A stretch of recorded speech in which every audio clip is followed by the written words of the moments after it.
October 331 BC. A dust plain called Gaugamela in what is now northern Iraq. On one side, the largest army the Persian Empire has ever assembled, some say 250,000 men, with scythe chariots and war elephants. On the other, 47,000 soldiers, 1,000 miles from home, led by a 25-year-old. By sunset, the greatest empire on earth will belong to him. He will never lose a battle, not one in 11 years of war. But here is the strange part. The question that matters is not how he won. It is why a man who won everything could never stop marching. This is the story of Alexander and of the most underrated weapon in history, the ability to learn faster than everyone around you. He was born in 356 BC in Pella, capital of Macedonia, a kingdom the sophisticated Greeks of Athens dismissed as a land of sheep herders and heavy drinkers. His father, King Philip II, was busy proving them wrong.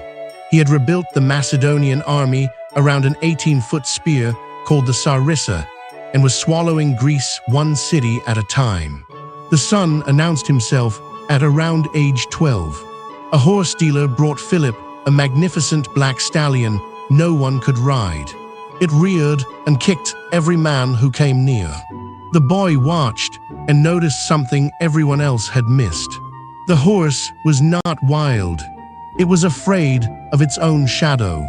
He turned the stallion toward the sun, so the shadow fell behind it and mounted. Philip, the story goes, wept with pride. "My boy, Macedonia is too small for you." The horse was named Bucephalus, and he would carry Alexander to the edge of the known world. Remember the method, because it never changes. While everyone else saw a monster, Alexander looked for the reason. Then Philip did something no king had done before. He hired his son a teacher, not a swordmaster, but the most famous mind alive, Aristotle.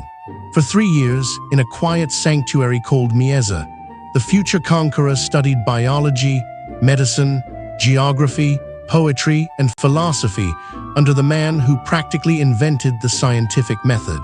Think about what that combination means. Persian princes of that era were taught 3 things: to ride, to shoot a bow, and to tell the truth. Alexander was taught to dissect animals, to compare constitutions, to ask why.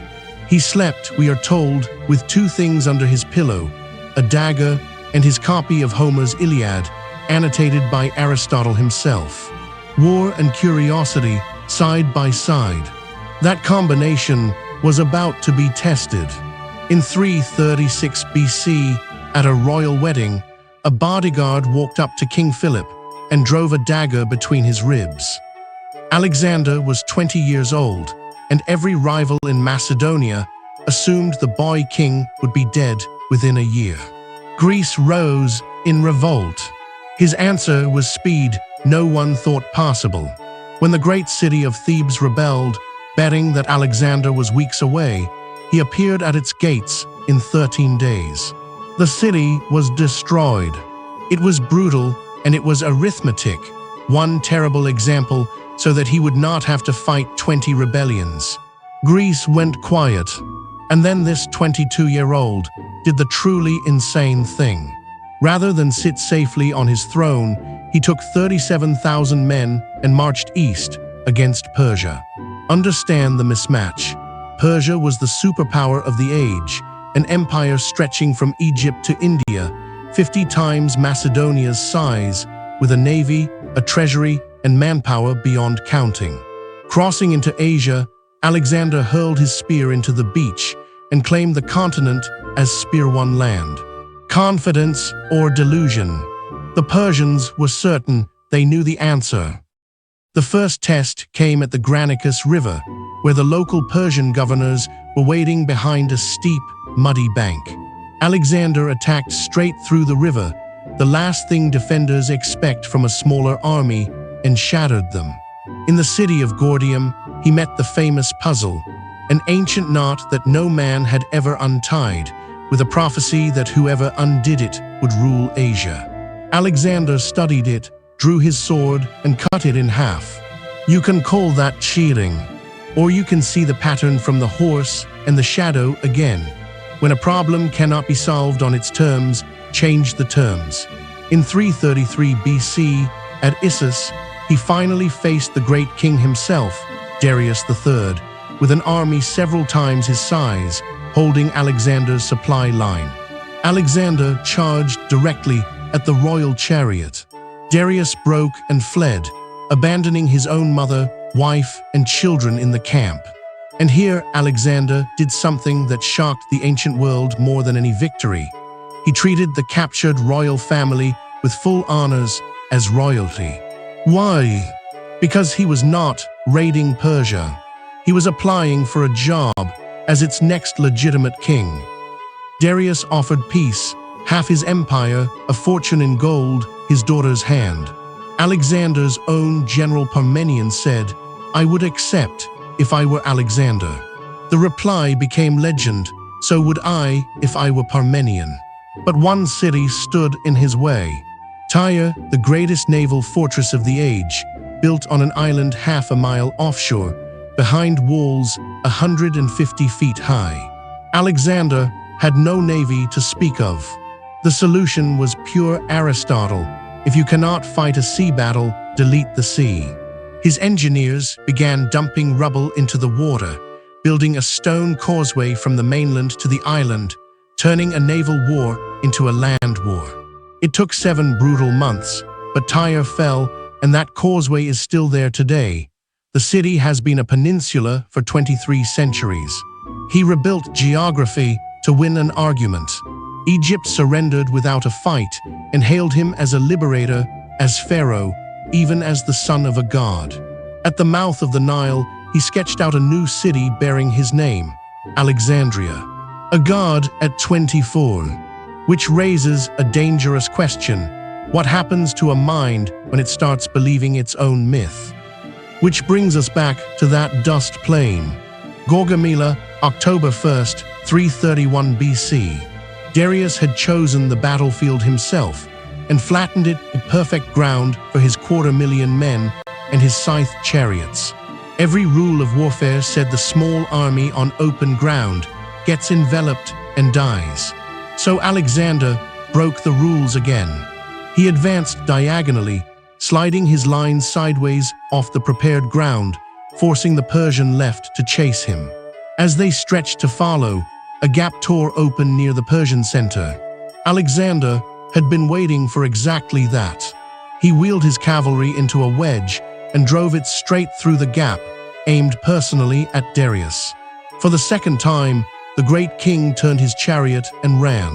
The largest army on earth dissolved behind him.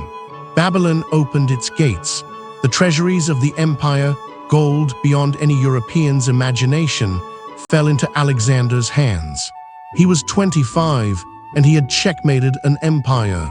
Every conquest in this story so far took 11 years. The destruction that followed took one night.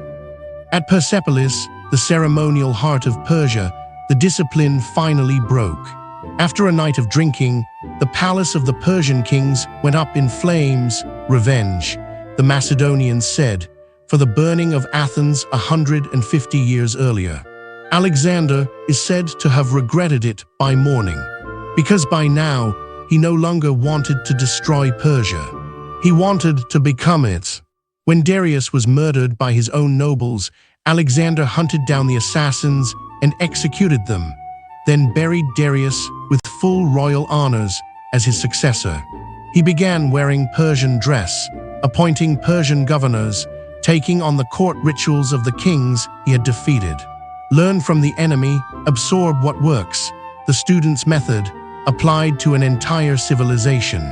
But his old comrades hated it. They had marched 10,000 miles to beat Persia, and their king was starting to look Persian. The grumbling turned to plots, the plots to executions. And one drunken night in Samarkand, Alexander ran a spear through Cletus, the officer who had once saved his life, for saying out loud what the whole army whispered. The man who could read any enemy was losing the ability to hear his friends. Still he marched east, through the mountains of Afghanistan, across the Hindu Kush, chasing an edge of the world that Aristotle's geography said must be near.